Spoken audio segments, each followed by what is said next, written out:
Olá! Vamos mergulhar hoje num tema que, olha, é a espinha dorsal da psicologia, a ética na avaliação psicológica. E para quem tá aí na fase de estudo e se preparando para uma prova, esse aqui é um daqueles tópicos que a gente tem que dominar, sabe? Então vamos juntos desvendar isso. Bom, esse aqui é o nosso mapa da mina. A gente começa entendendo por que a ética é tão crucial, depois passamos pelos conceitos e pela história para ter uma base sólida. Na sequência, os princípios fundamentais, como isso se aplica na prática e, para fechar, um desafio gigante que é a adaptação de testes. É o caminho completo para não deixar nenhuma dúvida para trás. Então, vamos lá, começando pela pergunta mais importante de todas. Por que, afinal, a gente fala tanto de ética? É essencial entender que não se trata só de uma listinha de regras para decorar. Não, é o alicerce, a base que sustenta toda a nossa prática profissional e, claro, a confiança que as pessoas depositam na gente. Essa é a pergunta de US$ 1 milhão, né? Aquela que fica ecoando na cabeça de todo profissional. Quando a gente está diante de um caso complicado, ou na hora de escolher o melhor instrumento, ou quando surge um dilema que a gente não esperava, qual o caminho certo a seguir? Pois é, as diretrizes éticas servem exatamente como uma bússola para iluminar essa decisão. E é importante notar que não estamos falando de uma teoria distante, de algo abstrato. Pelo contrário, como a própria autora Solange Wechsler aponta, essas dúvidas éticas fazem parte do nosso dia a dia. Elas aparecem na hora de escolher um teste, quando pensamos em adaptar esse teste para uma cultura diferente, ou no meio de uma intervenção. Ou seja, ética é prática pura. Certo. Para a gente poder avançar com segurança, primeiro a gente precisa garantir que todo mundo está falando a mesma língua. Vamos definir alguns termos que são a base de tudo e que com certeza são pontos-chave em qualquer avaliação sobre esse assunto. Primeiro, o conceito mais amplo: ética.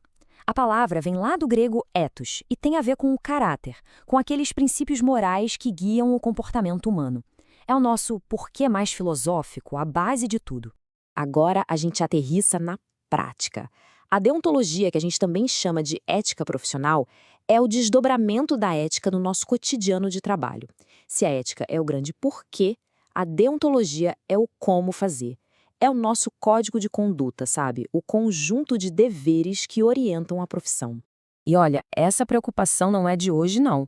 A busca por regular a conduta humana vem lá de trás, desde o Código de Hammurabi. Depois, tivemos marcos super importantes, como o Código de Nuremberg, que surgiu depois da Segunda Guerra Mundial, e o Relatório Belmo, até a gente chegar nos códigos profissionais que temos hoje. Isso tudo mostra uma longa jornada na evolução do pensamento ético. Ok? Agora chegamos num ponto que é o coração do nosso tema. Toda a prática ética na psicologia, toda mesmo, se apoia em três pilares fundamentais.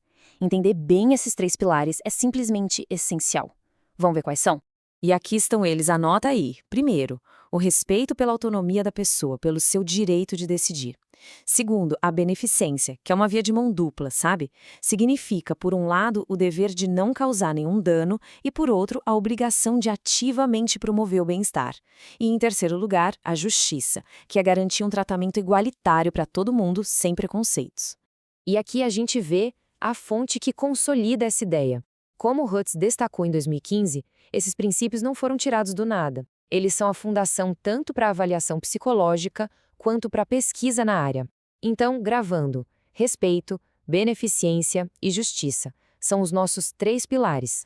Certo, já entendemos os princípios. Agora a pergunta é: como é que eles saem do papel e viram ações e responsabilidades de verdade no dia a dia do psicólogo? Como é que isso funciona no mundo real? Bom, a Comissão Internacional de Testes, a ITC, ela deixa bem claro quais são as nossas responsabilidades, e não são poucas. O psicólogo precisa atuar sempre de forma ética e profissional, garantir que use os testes com competência, assumir total responsabilidade pelos resultados e, um ponto crucial, proteger a segurança e a confidencialidade de todas as informações.